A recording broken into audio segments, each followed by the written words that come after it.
like a Hellcat. राष्ट्रिय एकताको शान्तिपूर्ण नयाँ उचाइ र युगमा प्रवेश गरेका छौं। अब पूर्ण रूपमा फेरि सार्वभौम सत्ता नेपाली जनतामा छ। सम्पूर्ण राज्य शक्तिका स्रोत नेपाली जनता हुन्। बैठक बाटो छोडेर शान्तिपूर्ण राजनीतिको मूलधारमा फर्किने एउटा वातावरण दियौं पनि र प्रेरणा हौसला पनि दियौं त्यसमा फर्किनका लागि सम्झायौं पनि र उहाँहरू पनि आउनुभएको छ। म उहाँहरूलाई धन्यवाद दिन चाहन्छु। विभिन्नतिर घुमेर मौरीले चुच्चामा कुन कुन फूलको ल्याउँछ केबाट ल्याउँछ तर ल्याएर एक ठाउँ जम्मा गर्छ र मह बनाउँछ। सेक्रेटारिएटले त्यस्तै गर्छ। आफ्नो राष्ट्रिय हितको रक्षा गरिरहँदा अरूको राष्ट्रिय हितको कहीँ कतै उल्लङ्घन हुन्छ कि भन्ने कुरामा हरेक राष्ट्र सजग सचेत रहनु पर्दछ। यस बीचमा हाम्रो देशमा विभिन्न प्रकारका उथल पुथलहरू भए, अनेक प्रकारका उतार चढावहरू आए। सम्भवतः त्यसै कारण होला यो 58 सालमै सचिवालय किन स्थापना हुनु। त्यो समय सुरक्षा परिषदको व्यवस्था 47 सालको संविधानमै भए पनि 11 वर्ष किन लाग्यो भन्दा त्यो परिस्थितिले त्यति बेला अनिवार्य बनाइदियो सुरक्षा परिषदको सक्रियता र यसको सचिवालयको स्थापना। त्यस परिस्थितिले तदनुसार कानूनहरूको नीति नियमहरूको तर्जुमा गर्ने काम भयो र यसले आफ्ना सैद्धान्तिक, नीतिगत र व्यवहारिक रूपमा अनुभवहरू पनि हासिल गर्दै गयो। तिनै अनुभवहरूका आधारमा आज राष्ट्रिय सुरक्षा नीति, राष्ट्रिय प्रतिरक्षा नीति जस्ता कुराहरू र त्यससँग परोक्ष ढंगले सम्बन्धित अन्य पक्षहरू, सुरक्षा विश्वविद्यालय, प्रतिरक्षा विश्वविद्यालय जस्ता कुराहरू समेत यससँग सम्बन्धित भएर अगाडि बढिरहेका छन्। यस अवसरमा म खुशी व्यक्त गर्न चाहन्छु कि सुरक्षा परिषदको संवैधानिक, कानूनी र व्यवहारिक रूपमा सही प्रयोग भएको छ र यसले आफूलाई नीति निर्माणको तहमा र कार्यक्षेत्रमा खास गरी प्रतिरक्षाको मामलामा र राष्ट्रिय सुरक्षाका मामलामा नेपाली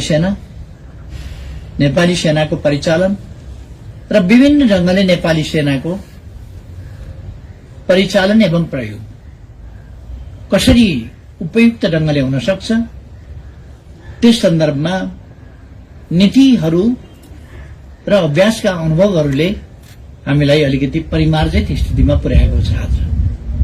र हामी एउटा अन्योनको स्थितिमा होइन, बहुतै स्पष्टताको स्थितिमा छौं।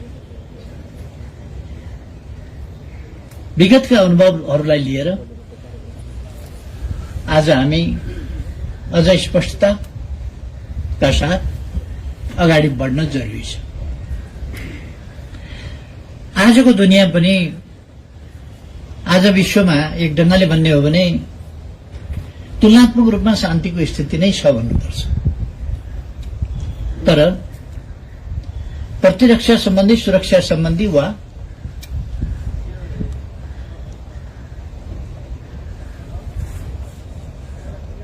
सैन्य परिचालन सम्बन्धी प्रश्नहरूलाई मूलतः राष्ट्रहरूले दुई हिसाबले सोचेको पाइन्छ आजको दुनियाँमा। एउटा प्रभाव विस्तार, अर्को सम्प्रभुताको रक्षा। हामी प्रभाव विस्तारको पक्षमा होइन, हामी न्यायोचित सम्प्रभुताको रक्षा र शान्ति सुरक्षाको पक्षमा छौं। ठूलो होस् कि सानो, बलियो होस् कि कमजोर,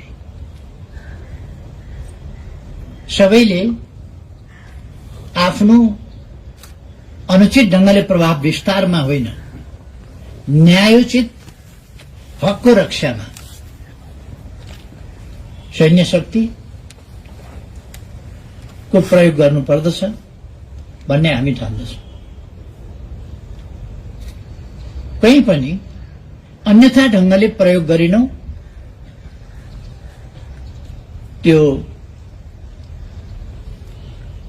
उचित हुँदै होइन। कुनै पनि राष्ट्रले आफ्नो न्यायोचित राष्ट्रिय हितको रक्षा र सम्वर्धन, त्यसमा समग्रतामा आफूलाई केन्द्रित गर्नुपर्छ। आफ्नो राष्ट्रिय हितको रक्षा गरिरहँदा अरूको राष्ट्रिय हित को कहीँ कतै उल्लंघन हुन्छ कि भन्ने कुरामा हरेक राष्ट्र सजग सचेत रहनुपर्दछ र त्यसलाई अवलम्बन पनि गर्नुपर्दछ। यस प्रसंगमा हामी ग्लोबल्ली र सर्वकालिक ढंगले सही सिद्धान्तमा छौं, सही नीतिमा छौं र सही व्यवहारमा छौं। जुनसुकै समयमा पनि, आज मात्रै होइन भोलिसम्म पनि, र जुनसुकै इन्टरनेशनल फोरममा गएर पनि हामी हाम्रा कुरा यिनै राख्न सक्दछौं, बेहिचक, शक्तिको आडमा होइन, सत्यको आडमा।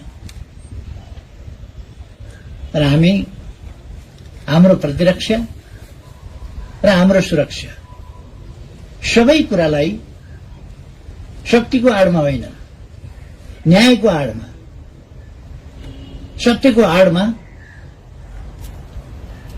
स्थापित गर्न चाहन्छौं र गर्छौं। त्यसै हिसाबले हाम्रो प्रतिरक्षा नीति, राष्ट्रिय सुरक्षा नीति र यिनको कार्यान्वयनका विभिन्न अन्य सहयोगी पक्षहरू र हाम्रो समग्र राष्ट्रिय सामर्थ्यको परिचालन, हाम्रो समग्र राष्ट्रिय क्षमताको परिचालन, यसभित्र सेना मात्रै पर्दैन, सबै राष्ट्रका सम्पूर्ण अंग र अवयवहरू पर्दछ। खास गरी सुरक्षा परिषदको काम नेपाली सेनाको समुचित प्रयोग, कस्तो कस्तो स्थितिमा, कस्तो कस्तो परिस्थितिमा कुन कुन ढंगले परिचालन गर्न सकिन्छ भन्ने कुराको हकमा मैले भन्ने गरेको छु। सेनाका मूलतः प्रतिरक्षा र सुरक्षा सम्बन्धी काम, सँगसँगै निर्माण जन्य काम, त्योभन्दा अगाडि सेवा जन्य काम, रेस्क्यू अपरेशनहरू, उद्धार कार्य, सहुलियत पुर्याउने कार्य, शिविरहरू राखेर स्वास्थ्य सेवा उपलब्ध गराउने कुरा, स्वास्थ्य परीक्षण गर्ने कुरा, अथवा अप्ठ्यारो परेका बेला सबभन्दा पहिले असहज र अप्ठ्यारो स्थितिमा परेका नागरिकको उद्धारका लागि पुग्नु पर्ने कुरा देखि लिएर जहाँ बाटो अप्ठ्यारो हुन्छ, जहाँ पहरो हुन्छ, त्यहाँ सेना गएर पहरोसँग भेट्छ र सेनाले फुटाइदिन्छ। हामीले अप्ठ्यारो बाटा जति सेनालाई सुम्पिने गरेका छौं, किनभने सेना मात्रै पहरासँग टकराउन सजिलोसँग सक्दो रहेछ, अरूलाई अलिक गाह्रो हुँदो रहेछ टकराउन। त्यसकारण यो यस्ता तीनै प्रकृतिका काम, सुरक्षा सम्बन्धी प्रकृतिको काम, सेवा सम्बन्धी प्रकृतिको काम र निर्माण सम्बन्धी प्रकृतिका काम, तीनवटै कामहरूलाई कसरी समुचित ढंगले र व्यवस्थित ढंगले अगाडि लान सक्छ त्यस कुरालाई सुरक्षा परिषदले व्यवस्था गर्छ र त्यस सुरक्षा परिषदको कामको होमवर्क पृष्ठभागमा बसेर सेक्रेटारियल वर्क, प्रिपरेसन, रिसर्च, अरू एनालिसिस, यी सबै काम गरेर एउटा र मेटेरियल्स खोजेर विभिन्नतिर घुमेर मौरीले चुच्चामा कुन कुन फूलको ल्याउँछ, केबाट ल्याउँछ, तर ल्याएर एक ठाउँ जम्मा गर्छ र मह बनाउँछ। सेक्रेटारिएटले त्यस्तै गर्छ। कहाँबाट रिसर्च गर्छ, कहाँबाट खोजेर ल्याउँछ, के सूचनाहरू संकलन गर्छ, के विश्लेषण गर्छ र उसले एउटा रेडिमेड पोलिसीको रूपमा चाहिँ सुरक्षा परिषदलाई एउटा तयारी सामग्रीको रूपमा प्रस्तुत गर्छ। त्यसकारण म आज यस विशेष दिनमा, यस विशेष स्थापना दिवसको सन्दर्भमा यस सचिवालयलाई हार्दिक धन्यवाद भन्न चाहन्छु र यो सफलताका लागि म बधाई भन्न चाहन्छु। सूचनाको संकलनमा एक्युरेसी, भेरिफाइड इन्फर्मेशन्स, एक्युरेट इन्फर्मेशन को कलेक्सन, तिनको एनालिसिस र ती एनालिसिसबाट निर्धारण भएको वास्तविक अवस्थाको बिम्ब, चित्रण, त्यसको जानकारी र त्यस वास्तविक स्थितिमा चाल्नुपर्ने, लिनुपर्ने नीति र चाल्नुपर्ने कदम, यसको सम्बन्धमा सेक्रेटारिएटले धेरै महत्त्वपूर्ण योगदान गरेको छ र सुरक्षा परिषदलाई सहज बनेको छ सही जानकारी, प्रशोधित वस्तुहरू र त्यो प्रशोधित अवस्थाको विश्लेषण र त्यसका निष्कर्षहरूबाट अगाडि बढ्ने त्यो अनुकूलता सहज ढंगले प्राप्त भएको छ। यस अवसरमा म योगदान गर्ने सबैलाई हार्दिक धन्यवाद भन्न चाहन्छु। यति बेला मैले एउटा कुरा फेरि राख्नुपर्छ। नेपाली सेनाको आफ्नो गौरवपूर्ण इतिहास छ। राष्ट्र निर्माणमा, राष्ट्रको सुरक्षामा, राष्ट्रिय प्रतिरक्षामा महत्वपूर्ण योगदान छ र गौरवपूर्ण इतिहास छ। अन्तर्राष्ट्रिय क्षेत्रमा शान्ति स्थापनाका लागि, अरूले खलबल्याएको शान्ति पुनर्स्थापना गरिदिनका लागि नेपाली सेनाले महत्वपूर्ण भूमिका खेलेको छ। आफ्नो जीवन खतरामा राखेर अन्यत्रै गएर शान्तिका लागि, अरूले खलबल्याएको शान्ति पुनर्स्थापना गरिदिने वा बढी बिग्रिन नदिने वा त्यहाँ बढी क्याजुअल्टी हुन नदिने, त्यस काममा आफूलाई जोखिममा राखेर योगदान गरेको छ र यसरी अन्तर्राष्ट्रिय क्षेत्रमा पनि ख्याति कमाएको छ। राष्ट्रिय क्षेत्रमा पनि नेपाली सेना एउटा विश्वसनीय, भरपर्दो प्रतिरक्षा र सुरक्षाको एउटा निकाय हो र यसका काम तदनुसारका छन्। यसले सेवाका क्षेत्र र निर्माणका क्षेत्रमा पनि त्यस्तै गरी जनताका मन छुने असाधारण काम गरेको छ। त्यो मन छुने काम गर्ने कुराको निर्देश सुरक्षा परिषदले सिम्पली गरिराखेको पनि हुन्छ। यस्तो भएको हुनाले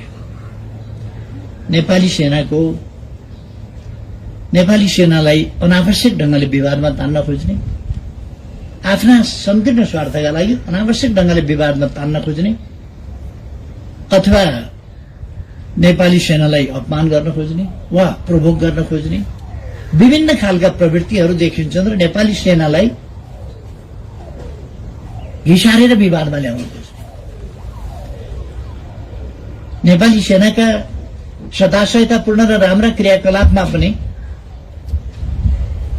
जस नदिने श्रेय नदिने बरु कसरी क्रिटिसाइज गर्न सकिन्छ त्यसको आलोचना कसरी गर्न सकिन्छ विरोध कसरी गर्न सकिन्छ भनेर ठाउँ खोज्ने र अनुत्तरदायी ढंगले हिलो छ्याप्ने खालका कुराहरू उछाल्ने त्यस्तो कुराहरू गर्न हुँदैन। खास गरी कुनै कहीँ मानवीय वा कहीँ कानून उल्लङ्घनका कमीहरू भएका छन् भने केही भएका छन् भने ती कुराहरूलाई हेर्ने निकायहरू छन् तिनले हेर्छन्। तर जुन संस्थाहरू वाद प्रतिवादमा उत्रिरहँदैनन् त्यस्ता संस्थाहरूलाई वाद विवादमा तान्ने खालका कामहरू उचित हुँदैन र नेपाली जनता यसमा सचेत छ। तर नेपाली जनताको चेतनालाई अलिकति समय समयमा अल्मल्याउन खोज्ने भ्रममा हाल्न खोज्ने प्रयासहरू पनि हुने गर्छ। हामी त्यस्ता प्रयासहरूसँग सतर्क हुनुपर्छ।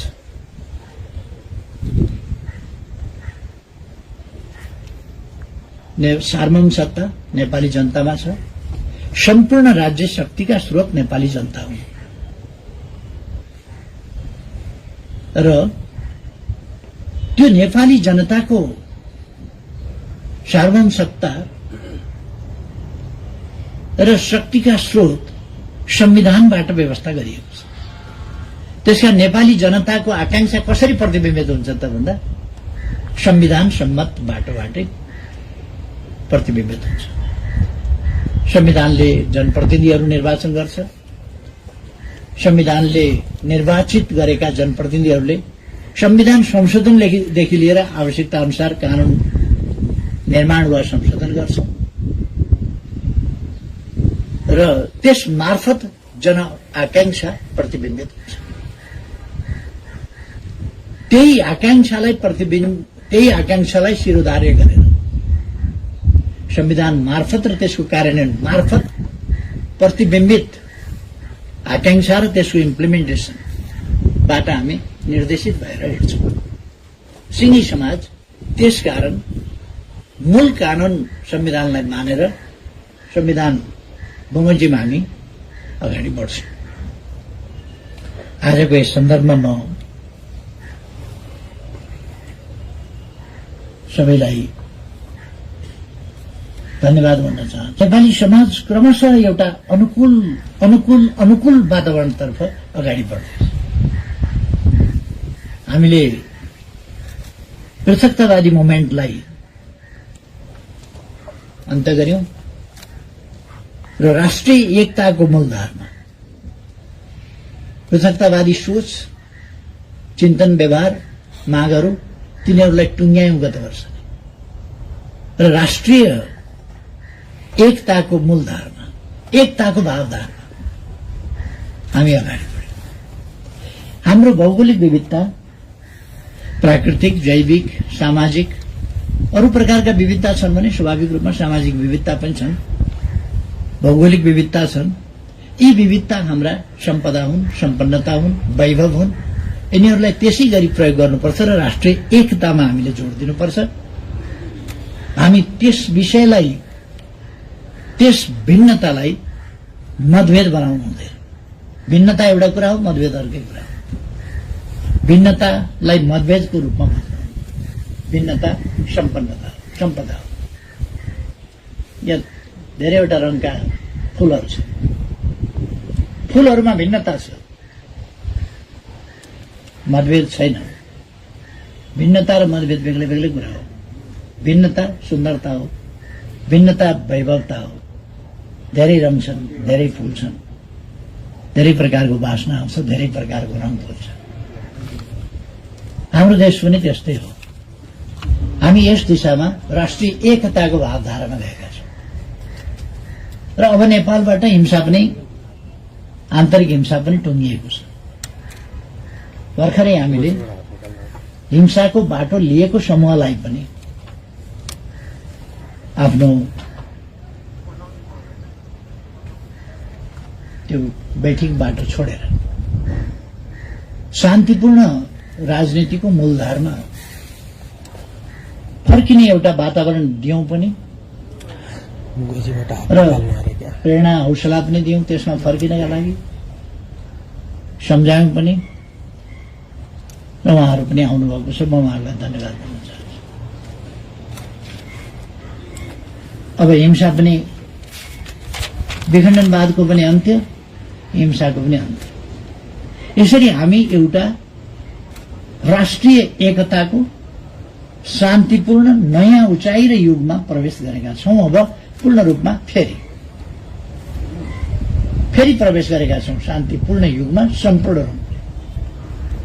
केही दिन अगाडिसम्म एउटा पक्ष हिंसामा थियो, तर अब शान्तिपूर्ण बाटोमा त्यो आइसकेको छ। यी हाम्रा प्रयासहरूको प्रतिफल हो। यसमा अवश्य नै सुरक्षा परिषदका नीतिहरू, यसका नीति एकहोरो अगाडि बढ्ने मात्रै छैनन्। सुरक्षा परिषद भनेको लड्न भिड्न मात्रै होइन, मिलाउन पनि जान्दछ। यसले शान्ति स्थापना गर्ने हो। लडेर भिडेर मात्रै शान्ति स्थापना हुन्छ होइन, लडेर भिडेर भन्दा नलडेर शान्ति स्थापना हुन्छ। कहिले कहिले वार्ताबाट हामीले शान्ति स्थापना गरेका छौँ, राष्ट्रिय एकता कायम गरेका छौँ, भिडन्तबाट होइन, वार्ताबाट। जे होस् यो हामीले जति बेला यो सचिवालय स्थापना भएको थियो त्यति बेला देशको स्थिति अनेकतामा, विखण्डनका नाराहरूसहित, साम्प्रदायिक विद्वेषका नाराहरूसहित, हिंसाको झन्झन बढ्दो, दिनै पछि बढ्दो, बाढी आउने बेलामा नदी बढ्दै जान्छ नि त्यस्तै बाढी बढ्दो थियो हिंसा। आज 20औं स्थापना दिवस मनाइरहँदा सबै शान्त र साम्य भएको स्थितिमा हामी पुगेका छौँ। यो खुसीको कुरा हो। यो सबै हामी नेपालीहरूका लागि खुसीको कुरा हो। र यसमा मैले अस्ति पनि भने कि यो कसैको पराजय, कसैको विजय होइन, सबैको विजय हो। हामीले एउटा उपलब्धि हासिल गरेका छौँ। यस सन्दर्भमा हाम्रा नीतिहरू, हाम्रा प्रयासहरू अवश्य सफल भएका छन्।